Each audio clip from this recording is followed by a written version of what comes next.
At first glance, a racing wheel doesn't look much different than a standard wheel. But look a little closer. There are subtle differences in the angles and contours that set it apart. They give it the strength to handle the extreme forces of racing and to corner well at high speed, which should have them cheering in the stands.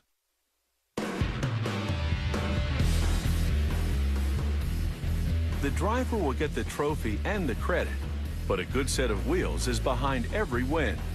They start with high-strength, low-alloy steel, which is a very stable material.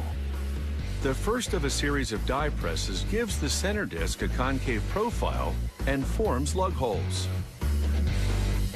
The next press punches a hole for the hub and others called windows.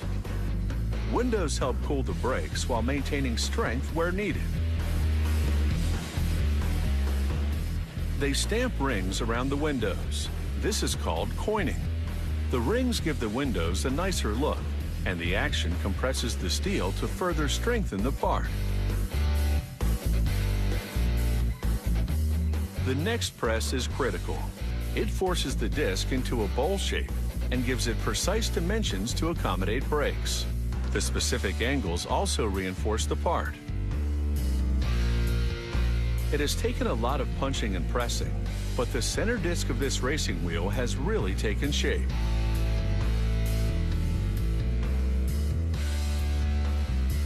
A smaller press now punches out the lug holes that were outlined earlier.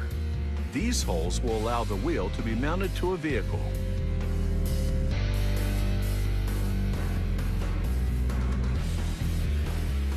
Then the center disc goes for a spin as a series of tools trim it. The part is now complete. To make the rim, a machine unwinds coiled steel and rollers iron out the curl. A mechanical arm maintains slack as the flattened steel goes under the knife. The blade, called a shearer, cuts the steel to length and stamps product information onto it in one swoop. An operator now winds the steel between 3 rollers to twist it into a band. He then places the band into the jaws of a welder, which fuses the 2 ends together.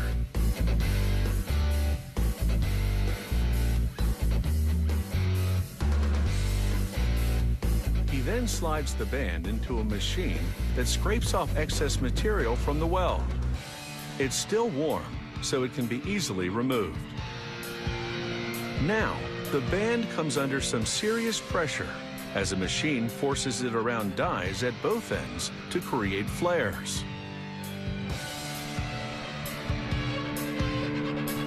This rack transfers the rim to a series of rollers, which shape its inner ledge. This part of the rim is called the bead seat, and it will be attached to the bead wall of the tire.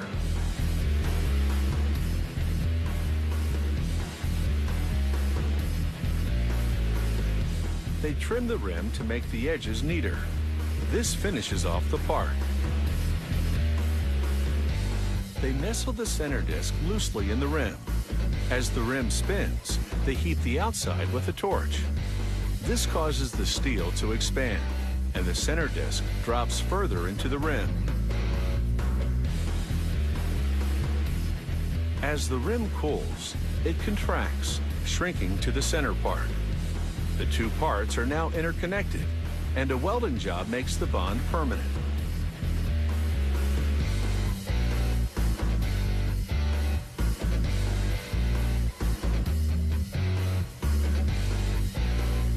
A worker drills threaded holes onto the wheel to attach valve stems. As it exits, the drill turns in reverse so it doesn't wreck the threads.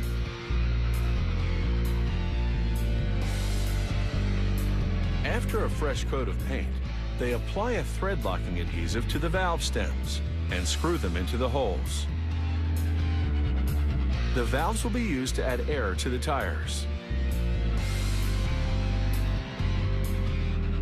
The wheel rotates as a small roller paints a stripe onto the rim for accent.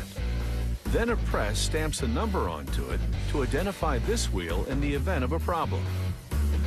And now this wheel is on a fast track to the finish line.